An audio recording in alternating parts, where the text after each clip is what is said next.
अफगानिस्तान की intelligence agency होती थी, उसका नाम था खाद। उनका चीफ बैठा हुआ है। रॉ, जो आज भी है इंडिया की इंटेलिजेंस एजेंसी, उसका स्टेशन चीफ बैठा हुआ है। और केजीबी, जो उस जमाने में सोवियत यूनियन की इंटेलिजेंस एजेंसी थी, वो वहां पे बैठे हुए उनके साथ। बाकी उन्होंने मुझे स्टोरी बताई। इससे, इस पिक्चर से आपको सब कुछ क्लियर हो जाना चाहिए।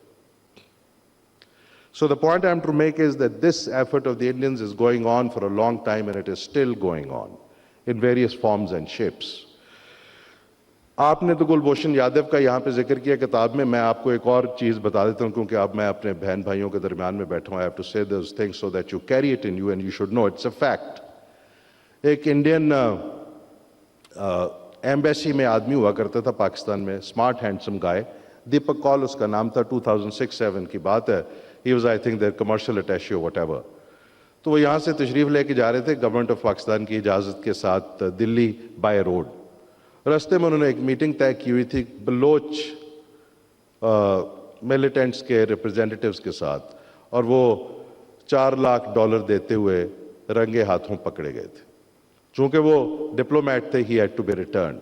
तो ये स्टोरी आज की नहीं, ये स्टोरी बड़ी पुरानी चल रही है। This is 2007 and then what is going on वो चल रहा मामला। नाउ कम टू मार्का हक बनियानुल मरसूस। इट वाज नॉट, ये जो हम समझते हैं को ट्रिगर हो गए इंडियंस, ये एक पहलगाम में इंसिडेंट हुआ वो ट्रिगर हो गए। No, it was a policy driven false flag operation.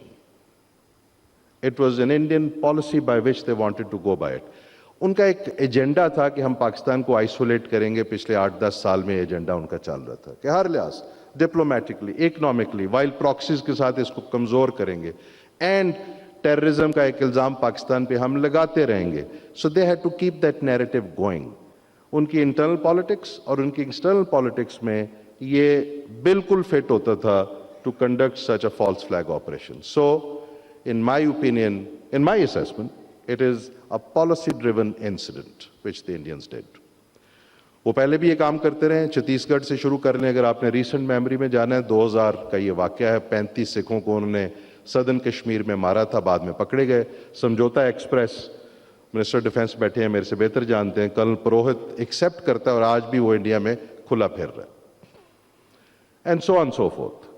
So it's a policy-driven incident. It was a state policy. The policy failed because the response of the international community, the truth cannot be hidden.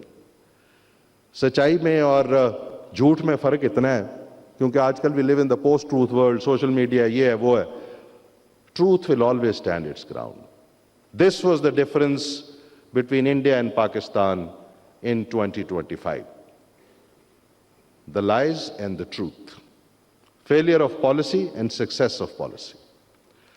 और यहां से वो चीज शुरू होती है। उसके बाद पॉलिटिको डिप्लोमेटिक फ्रंट एब्सोल्युटली, चूंकि ट्रूथ पे बेस्ड था, prime minister of Pakistan, the other components of the state, the entire nation, they all stood together, and your narrative based on truth. और बड़ी साफ बात कि यार ये है, आप न्यूट्रल इंक्वायरी कराएं, we are ready to cooperate.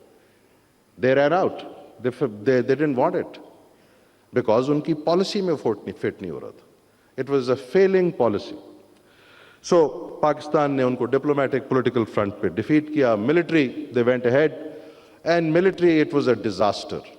Starting from 6th, 7th night to 10th morning, it was a disaster for India.